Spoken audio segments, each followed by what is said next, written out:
Ito ang mainit na balita na dapat malaman at mapanood ng taong bayan at pinag-uusapan ngayon sa mundo ng social media na tila ayaw ipalabas ng bayarang media. Matapos ang pananahimik, former Chief of the Philippine National Police na si Guillermo Eleazar tila binasag na rin ng katahimikan at tahasang nagsalita. Di man pinangalanan, ngunit datapwat sa sa katotohanan at tila napahiya ang ilang mga buhayang kongresista sa Kamara at ang kasalukuyang gobyerno na tila pilit idinadawit di umano ang dating Pangulong Duterte sa madugong kampanya kontra droga.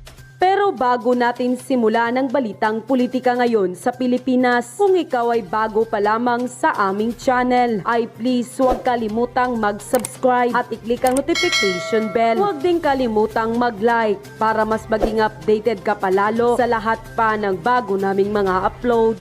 Kamakailan nga lamang, hinimok ng kasalukuyang hepe ng PNP na si Police General Romel Marbel ang mga dating hepe ng PNP na linawin ang kanilang mga tungkulin sa drug war ng Administrasyong Duterte. Ito'y kasunod ng pagbigay pahayag ng dating pulis at PCSO General Manager Royena Garma ng di umano'y sistema ng pagbabayad at pabuya para sa pagtumba sa mga sospek ng droga noon ng war on drug ng Administrasyong Duterte. Sa kanyang naging affidavit, iginiit ni Garma na sina Senator Christopher Bungo at dating National Police Commission NAPOLCOM Edelberto Leonardo Di Umano ay kasama sa pagpapatupad ng kampanya. Ngunit dating PNP Chief Guillermo Eleazar nagsalita na at tila sinampal ng katotohanan ng Quad Committee ng Kongreso at si Garma matapos sabihin nito sa isang pahayag na wala siyang natanggap na anumang utos hinggil sa di umano'y reward system para sa anti-illegal drug operation sa kanyang naging panunungkulan sa organisasyon ng pulisya. At sa paggunita nito sa isang pahayag sa 6 na buwang panungkulan bilang Chief PNP noon, kumpiyansa itong hindi sumailalim sa briefing o nakatanggap ng anumang tagubilin mula sa sinuman tungkol sa sistema ng pabuya, pagsasagawa ng mga operasyon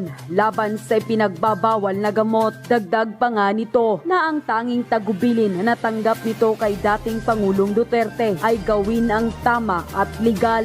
Kung ating matatandaan, si Guillermo Eleazar ay nagsilbi bilang hepe ng pambansang pulisya ng Pilipinas mula Mayo hanggang November 2021 sa panahon ni Pangulong Rodrigo Duterte at tumakbo din ito bilang senador noong 2022 sa ilalim naman ng senatorial ticket ni Lacson at Soto na nakatuon ng kanyang plataporma sa pagpapabuti ng kapayapaan at kaayusan at sitwasyon ng seguridad ng Pilipinas. Kaya ayon sa ilan sa ating mga kababayan, imposible di umanong hindi ito magsabi ng totoo na walang nangyaring reward system para sa anti-illegal drug operation ng Administrasyong Duterte panahon ng kanyang panunungkulan bilang PNP Chief, dahil bukod sa kilala itong matapat at matapang na PNP Chief ay hindi rin ito naging kaalyado ng Duterte administration. Matapos lumabas ang balitang ito ay hindi naman mapigilan ng taong bayan na magkomento sa mundo ng social media at ayon pa sa kanila.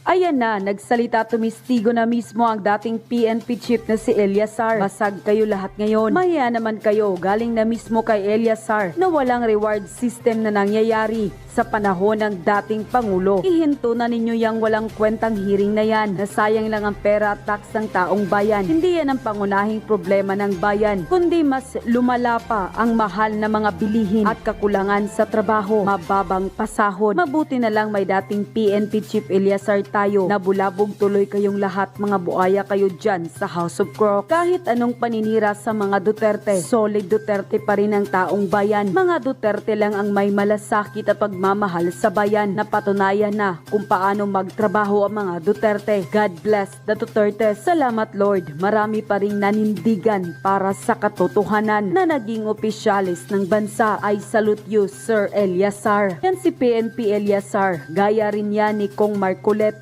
May paninindigan at may prinsipyo. Sila ang kailangan ng bansa natin. Tapat, maaasahan ng mamamayan at may malasakit sa bansa. Unquote. kaibigan ng Pangulo, sangkot, di umano, sa isang diktadoryang pananakot sa isang ating kababayan. Naku po, yari na. Ito yung sinasabi ni Pangulong Duterte, di ba? Tila meron na ata talagang diktadoryang nagaganap dito sa ating bayan. At talaga nga naman itong mga nanunungkulan ay pawang mga umaabuso sa kapangyarihan. Naku po, alamin po natin tong kwento na ito at reaksyonan po natin kasi ako, alam mo, nung napanood ko ito, talagang sumamaho yung aking pakiramdam at talagang sabi ko, tangin, sorry, pasensya na, napapagmura ha. Napapaano ako, parang ganito na ba talaga ang bayan natin? Wala na hubang batas na nagaganap dito sa Pilipinas? Ano na ba? Oh, di ba? Paliwanag mo, Vlogger Claire. Ipaliwanag mo nga ito mga ganito nang magkaalaman tayo ng kung talagang walang laman yan. O, panoorin natin ito ha, panoorin natin. O, pasok. O. Isang minor de edad na anak ng mag-asawang negosyante sa Dumaguete City ang pumila para makausap si dating Pangulong Rodrigo Duterte pagkatapos ng Cebu People's Indignation Rally Naku. noong nakaraang Sabado. Abay, bakit? Alamin natin ang detalye ng balitang ito ni Aileen Navarro.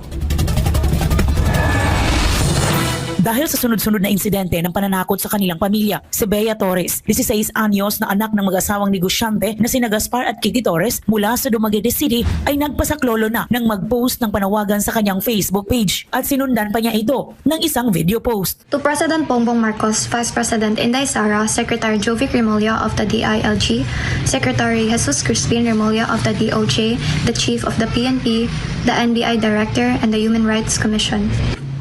I humbly plead for my family's safety, especially for my parents who have been receiving multiple death threats from anonymous individuals. I sincerely hope that your positions as political leaders can help ensure our family's safety and bring us peace. I kindly ask that our security not be taken away as we still face possible attacks. Your help in keeping us safe would mean a lot during these difficult times.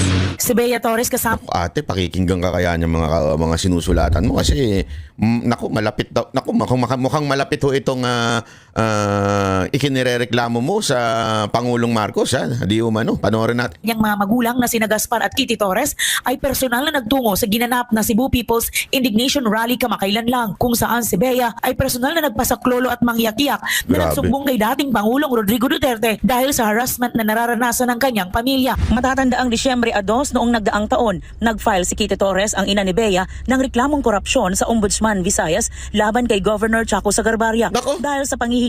Nako. Si Chaco. Nako po, patay tayo dyan. Sino ba yung Chaco na yan? Nako, Manuel Chaco Sagarbarria. Nako, malupit. Sino ba ito? Saan ba yan? Nako, ito po ay Governor of Negros Oriental. Aba, sounds family. Negros Oriental. Sounds family, mga kababayan.